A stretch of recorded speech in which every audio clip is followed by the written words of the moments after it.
Hello everyone, good morning. সবাই কেমন আছো? আশা করি সবাই অনেক ভালো আছে। আমিও ভালো আছি তোমাদের ভালোবাসে।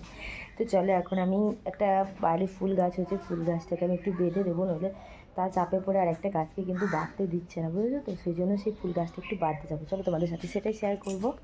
এই যে দেখো ফুল গাছটা, এক্ষুনি হাতে করে সরিয়ে দিলাম। এই গাছটাকে হতেই দিচ্ছে না, কি সুন্দর না কুড়ি এসছে, তাও হতে দিচ্ছে না। তো চলো এখন এই ফুল গাছটাকে একটু বেঁধে দেবো, তাহলে এই গাছটা সুন্দরভাবে হবে। আর এদিকে যে আগাছাগুলো হয়েছিল না, ওই আগাছাগুলোও একটু পরিষ্কার করে দিচ্ছি হাতে করে, যাতে করে গাছটা কিন্তু খুব ভালোভাবে হবে।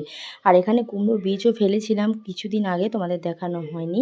তো কুমড়ো গাছগুলো না বেরোয়নি, কেন জানি না, জল বসে গেছে না কোনো পোকাতে খেয়ে নিয়েছে, হবে হয়তো কোনো কিছু। এখানে থানকুনি পাতাও লাগিয়েছিলাম, তো এত আগাছা বেরিয়েছে এখানে, থানকুনি পাতাগুলোও পুরো নষ্ট হয়ে যাচ্ছে। তো চলো, এই গাছটা মনে হয় বেদানা গাছ, এটা লাগিয়ে রেখে দিলাম, থাক এটাকে আর তুলবো না। আর এদিকে এগুলো হচ্ছে সাদা ফুল। কটা দিন জল হলো না কন্টিনিউ, সাদা ফুলের গাছ আরও সাইডে একটা ছিল, তো ওটাকে না পচে গেছে ওটা জল পেয়ে।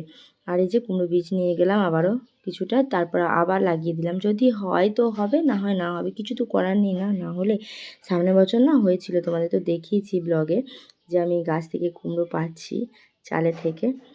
তো কুমড়োগুলো বেশি খুব একটা হয় না, কারণ আমাদের এখানকার মাটি ভালো না। তোমাদের তো আমি বলি বারবার যে আমাদের বাড়ির মাটি এঁটেল মাটি, এঁটেল মাটিতে খুব একটা ভালো গাছ কিন্তু হয় না। তো আমি কিছু ডাল নিয়ে আসলাম, ডাল নিয়ে এসে কিন্তু উচ্ছে গাছগুলো একটু জড়িয়ে দিলাম, যাতে করে উচ্ছে গাছগুলো একটু ভালো হয়।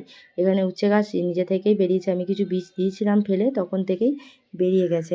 আমি জানি এরপর যত্ন করার পর হয়তো গাছগুলোকে ছাগলেই খেয়ে নেবে, আমি এটা জানি। করলা গাছও খাবে, আমাদের এখানে না ছাগলের প্রচুর প্রচুর উৎপাত। তো যাই হোক, খেলেও তো কিছু করার নেই, আর দিলাম লাগিয়ে মনের মতো করে। তো জানি না কি হবে এবার। তারপর সন্ধ্যেবেলায় টিউশন পড়াতে পড়াতে আমার বাবা একটা চপ এনেছিল।